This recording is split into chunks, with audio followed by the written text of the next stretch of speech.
वो माँ की कोख से नहीं, एक वरदान से जन्मा था। भक्ति का बालक, नियति का वृषभ। यह है एक अनकही कथा उस एक की जिसने प्रेम में विष पी लिया।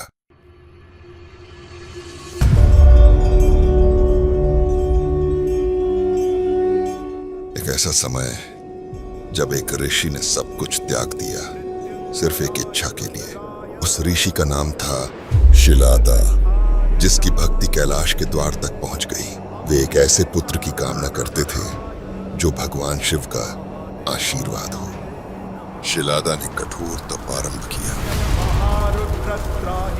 इंद्रदेव प्रकट हुए और बोले, शिव से प्रार्थना करो, तुम्हारी इच्छा पूरी होगी।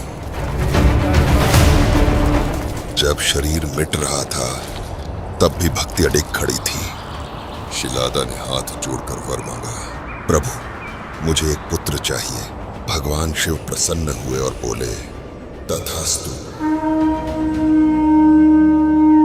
धरती की कोख से एक चमत्कार जन्मा। आकाश से एक दिव्य वाणी गूंजी, शिलादा इस बालक को स्वीकार करो और इसका पालन पोषण करो। एक तेजस्वी बालक सूरज की तरह चमकता हुआ। शिलादा उसे अपने घर ले आए और उसका नाम रखा नंदी। परंतु ईश्वरीय वरदान को भी भाग्य की छाया ने घेर लिया। नियति को चुनौती देने नंदी ने शरण ली उस एक की जो भाग्य को बदल सकता था। नंदी ने आंखें खोली और भगवान कैलाशपति को अपने सामने बैठे पाया। आज से तुम वृषभ रूप में मेरे द्वारपाल बनोगे, मेरे वाहन, मेरे परम गण, हम सदा साथ रहेंगे। समुद्र मंथन के समय जब सर्पराज वासुकी को रस्सी बनाकर मंदराचल पर्वत से समुद्र को मथा गया तो वासुकी के विष से सारा सागर जहरीला हो गया।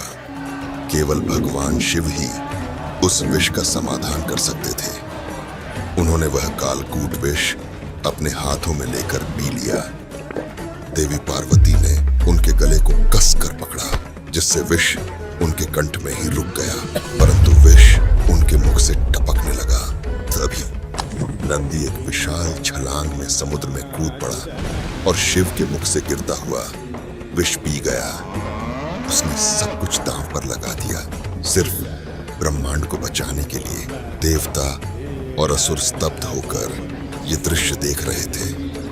उन्होंने पूछा, अब नंदी का क्या होगा? भगवान शिव मुस्कुराए और बोले, नंदी सिर्फ साथी नहीं, वह मेरी शक्ति और मेरी दिव्यता का अंश है।